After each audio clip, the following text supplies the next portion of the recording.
Sahabat setia Gowor yang dikasihi Tuhan, Shalom. Hari ini adalah Kamis 13 Juni 2024. Hari ini kita merayakan peringatan wajib Santo Antonius dari Padua, imam dan pujangga gereja.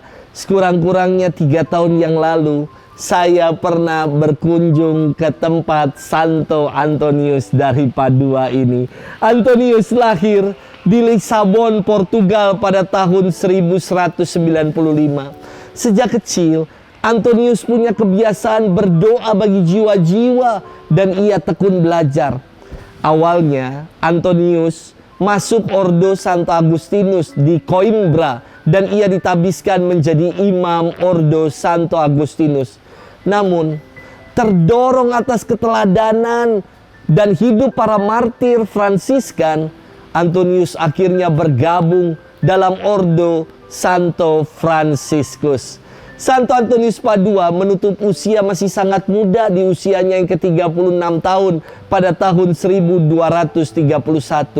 Ia dikenal sebagai penemu barang yang hilang dan terutama untuk mengembalikan rahmat pengudus yang hilang akibat dosa.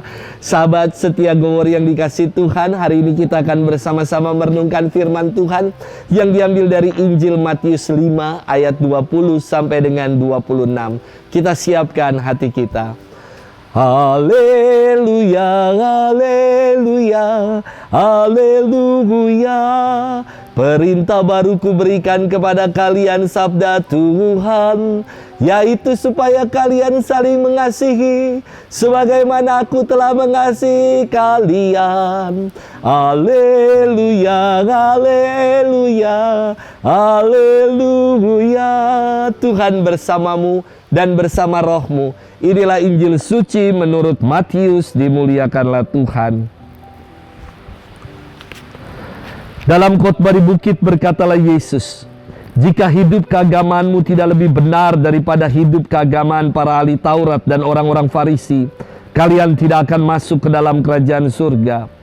Kalian telah mendengar apa yang disabdakan kepada nenek moyang kita, jangan membunuh. Siapa yang membunuh harus dihukum. Tetapi aku berkata kepadamu, setiap orang yang marah terhadap saudaranya harus dihukum. Barang siapa berkata kepada saudaranya kafir, harus dihadapkan ke mahkamah agama. Dan siapa yang berkata jahil, harus diserahkan ke dalam neraka yang menyala-nyala. Sebab itu, jika engkau mempersembahkan persembahanmu di atas mezbah, dan engkau teringat akan sesuatu yang ada dalam hati saudaramu terhadap engkau, tinggalkanlah persembahanmu di depan mezbah itu, dan pergilah berdamai dahulu dengan saudaramu, lalu kembali untuk mempersembahkan persembahanmu itu. Segeralah berdamai dengan lawanmu selama engkau bersama-sama dia di tengah jalan, supaya lawanmu jangan menyerahkan engkau kepada hakim, dan hakim itu menyerahkan engkau kepada pembantunya, dan engkau dilemparkan ke dalam penjara. Aku berkata kepadamu, sesungguhnya engkau tidak akan keluar dari sana sebelum engkau membayar utangmu sampai lunas. Demikianlah sabda Tuhan. Terpujilah Kristus.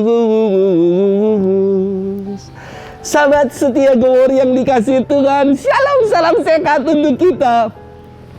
Saya masih ingat ya, tahun lalu dalam pertemuan para imam yang disebut Tepas, kepanjangan dari Temu Pastoral di Via Renata, Bapak Sukidi Mulyadi diundang sebagai narasumber. Ada yang kenal? Beliau adalah seorang intelektual muslim Muhammadiyah yang berwawasan sangat luas. Dalam penyampaiannya, ia banyak mengutip ajaran gereja Katolik dan pernyataan-pernyataan dari Paus Fransiskus. Lalu ada sesi tanya jawab, dan ada seorang imam yang bertanya begini, Pak, apakah Bapak ada kritik terhadap gereja Katolik? Karena dengan kritik kami akan belajar untuk menjadi lebih baik. Kalau hanya dipuja dan dipuji, kami bisa terlena dengan puja-puji.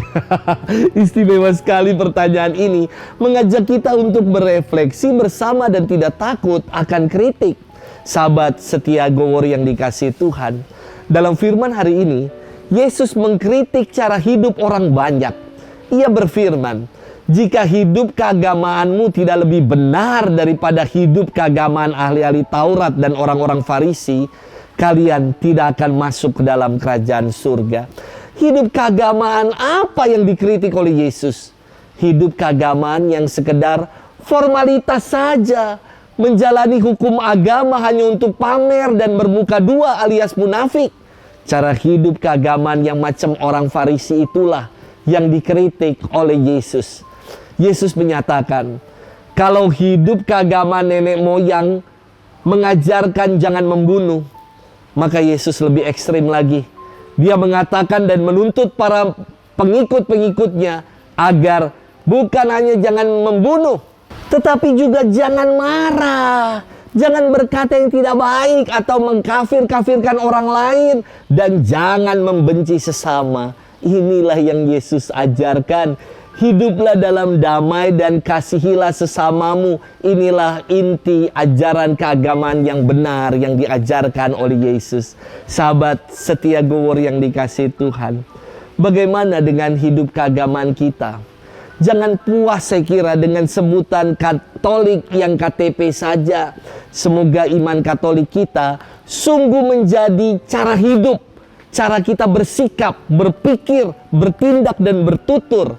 Dan sudahkah kekatolikan itu sungguh-sungguh menjiwai hidup kita? Jangan sampai hanya labelnya saja Katolik, tetapi mulutnya masih suka nyinyir, masih suka kasar. Jangan sampai kita bilang orang Katolik, tetapi pikiran-pikiran kita masih sesat, masih jahat kepada orang lain. Semoga kekatolikan kita sungguh menjiwai hidup kita, yang mengubah cara kita bertutur, cara kita bertindak, cara kita berpikir sesuai dengan ajaran kasih Tuhan. Selamat bermenung dan Tuhan memberkati kita selalu dalam nama Bapa dan Putra dan Roh Kudus. Amin.